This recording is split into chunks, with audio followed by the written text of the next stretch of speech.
le drageoir. Le jour du baptême, tu mettras les dragées dedans. Le verre à 2 sous, le verre à 4 sous. C'est un encrier en forme de verre, en creux, dans la masse, taillé, avec son chapeau. Des sucriers de couleur, tels qu'on en voit dans les maisons de sarpoterie encore usuellement. Le verre gravé,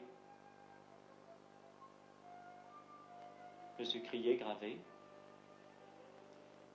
L'énumération pourrait être longue encore de ces objets qui renaissent de l'obscurité des armoires ou des greniers. Le verrier faisait, comme on dit, tout ce qu'il voulait. L'artisan de la redécouverte et du rassemblement des bousillés de sarpoterie, c'est M. Louis Mériot, dont la voix vient de nous les présenter et qui nous dit toute la valeur qui s'y attache.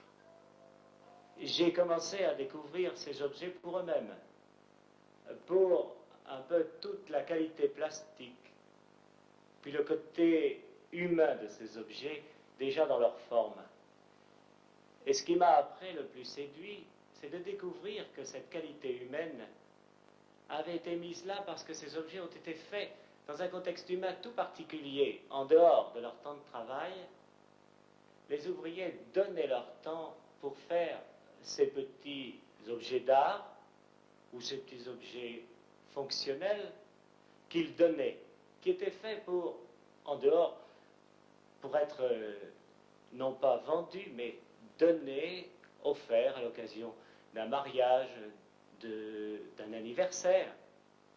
Et j'ai découvert derrière tous ces objets les hommes qui les ont faits.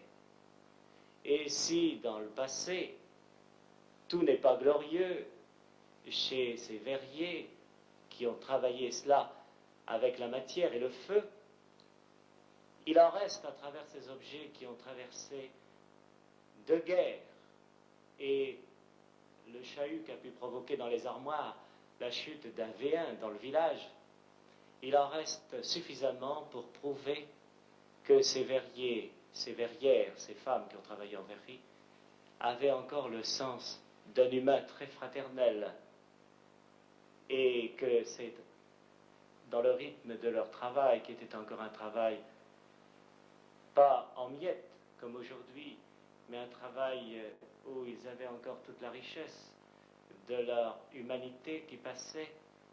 Et ces objets ont suffisamment de valeur pour rester et apporter aux générations à venir le culte et la vénération de ceux qui les ont faits et dont nous avons pu contacter quelques survivants.